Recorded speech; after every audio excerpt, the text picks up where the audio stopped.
Hello Summoners, and welcome back to another Pro Guides video. My name is Nathan Ng, and today we'll be talking about our predictions for the worst champions going into patch 11.24b. While there are a ton of buffs and nerfs each patch, it can be pretty difficult to know what's actually going to change and what's going to stay the same. Sometimes a seemingly huge nerf really just brings a god tier champion down to the S tier, and they are so plenty OP. Other times, what seems like a minor 2 base AD reduction just causes a champion to drop off the rift. So we're here to steer you away from what we think are going to be the worst champions in each role this patch. We'll be starting things off with Gwen in the top lane. Gwen's ability to shred through tanks made her a super strong counter pick at one point, but at the moment top lane is largely dominated by bruisers. Gwen herself is a duelist, but she's a bit more of a scaling pick. She loses lane to pretty much everyone that you regularly see up there, and her scaling aspect just doesn't really compare to the top lane titans like Camille, Yone, or Tryndamere. Giving one of these guys a free lane is as good as forfeiting in champ select. For Gwen to become meta, I don't really think that she needs buffs. Rather, bruisers need to be nerfed and tanks need buffs. That way the meta can shift back to the point where she's at least viable as a counter pick.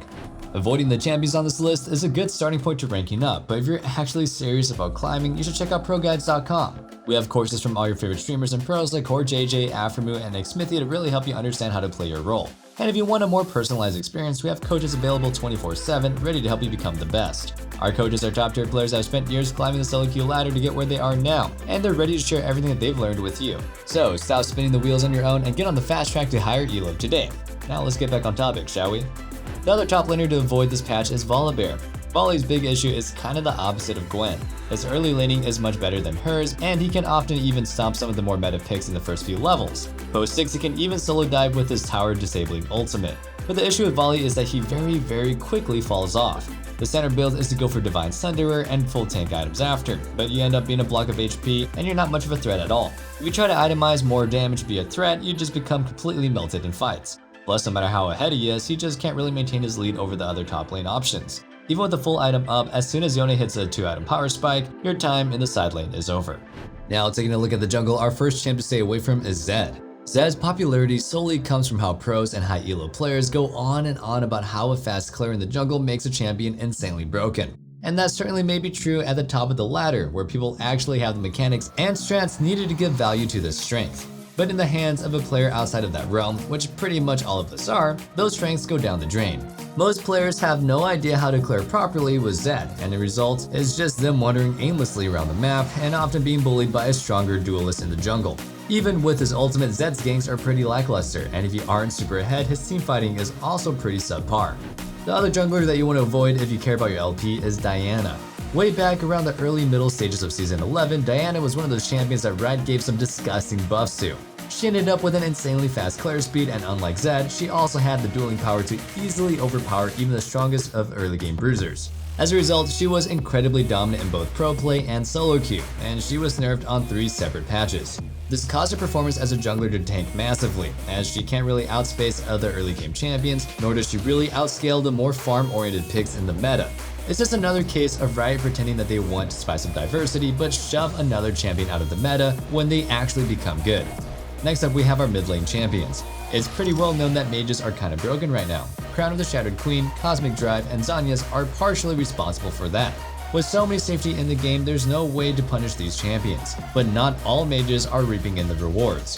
Orianna certainly isn't. She's by far my favorite mid laner to play, but she's in such a bad spot that I can count on one hand how many times I've played her in the past 2 months. There just really isn't a reason to lock her in. If you're against a melee champion, they can force all in and kill you. If you're against another mage like Victor or Anivia, you're just giving a hyper carry a free lane. In my opinion, Orianna is one of the most iconic champions of all time. She's been a staple in pro play and solo queue off and on since her release, and her kit has a nice sense of balance to it. I think she's very overdue for a good set of buffs to bring her back into the meta. And that brings us to today's question of the day. What other champion do you think is long overdue for a buff? Tell us who and why down in the comments below. Bonus points if you can give some ideas for what buffs they should get, aside from more damage and lower cooldowns. Anyway, let's get back on topic. The other mid laner to avoid is Syndra. Like Orianna, she just isn't doing it as well as the other OP mages. I mean, she's not particularly weak, but she's just not as OP. She just doesn't have the tools to be as dominant as she once was. Quite a long time ago, due to her prevalence as an ultra-safe blind pick in pro play, Riot hit her laning phase hard. But the issue with that is that Syndra is a burst mage. She's designed to kill one person right off the rip in a fight. If she's a weak early game, she can't really generate a lead, and she lacks the damage to do that. And if you're a burst mage that can't burst somebody down, why even play the champion? Champs like Annie and Vex have a very strong laning phase, and they bring more to 5v5 fights and still have just as much if not more burst damage. So if you're still playing her, hang it up for now and wait for her next skin. I mean, based off Riot's trends, she might be seeing some buffs around that time. Moving things down to the bot lane, the very first champion that you're going to want to avoid is Zenna. Zenna is pretty much Riot's monument to indecisiveness. You can look back at her patch history and see what I'm saying. The balanced team's meeting probably went something like this. Zenna is an incredibly strong ADC right now, so let's nerf her there, but buff her as a support. Okay, now she's doing well as a support, but with this strat, she's working too well. Let's buff ADC again and nerf this. Okay, sir, now this build makes her good in both roles. What can we do? We'll just have to nerf her to the ground, but give her some higher AP ratios to say that it's up to the players to figure out how to make her work. Yeah, and then we end up with a Sentinel like we have now, where she's not good in either role. In fact, she's so bad that I'd probably say that she's not viable as both ADC and support. Before snarky commenters say, oh, I have X win rate, people make all types of things work in League. Unviable in this sense isn't just saying it absolutely. 100% cannot win, but that it is pretty much the farthest thing away from optimal when you consider the other available options. The other ADC to lay off for now is Aphelios. Aphelios has been one of my favorite ADCs to play as and to watch in the pro scene since his release. I love his guns both individually and how they work with each other, and he's just overall just a lot of fun. But Aphelios is one of those champions that is super dominant in pro play but awful outside of it. In fact, even with all the 200-year memes back when he first came out, outside of the top of the ladder, Aphelios' win rate was mid to low 40s, and right now he's in a bit of a similar spot. His win rate may not be quite as low as it was back then, as more people have gotten the hang of him, but when compared to other marksmen, he just doesn't really have much to bring to the table. Every other hypercarry has a much stronger laning phase, and they spike a lot harder on 2 items than he does. Now for our supports. Due to the support being basically responsible for both how fed the ADC gets and overall control on the map, it's a pretty OP role.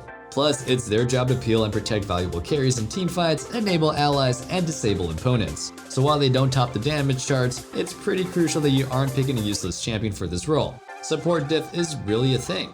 So yeah, if your support does well, make sure you give them a thanks. They seriously deserve it. So with all that in mind, the first pick that you're going to want to steer clear of is Vex.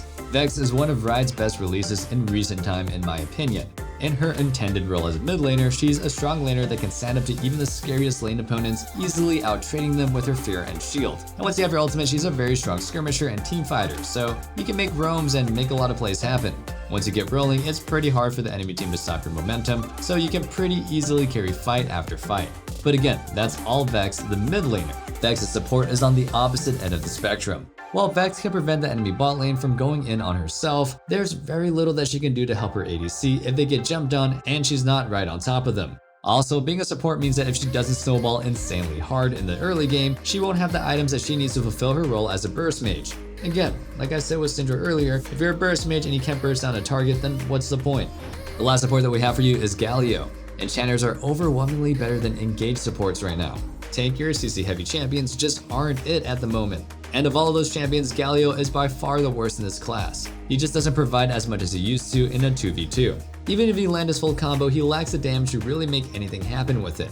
And that's assuming that you can even get close to the enemy bot lane. Most opponents are just going to poke you out and cut you to death if you try to go in.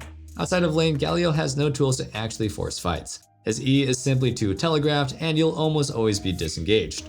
That wraps up our video for the 10 worst champions on patch 11.24b. Hope you guys enjoyed the video, and if you did, make sure you sub so you never miss out on our meta guides, and you're always in the loop on what the best picks are. Remember, let us know what champion you think is long overdue for a buff down in the comments below. Now one last thing, don't forget to check out our Discord in the description where you can go ahead and discuss League further or just hang out and be part of our community. Can't wait to see you guys back in the next video, but until then, stay safe, stay healthy, and have a wonderful day.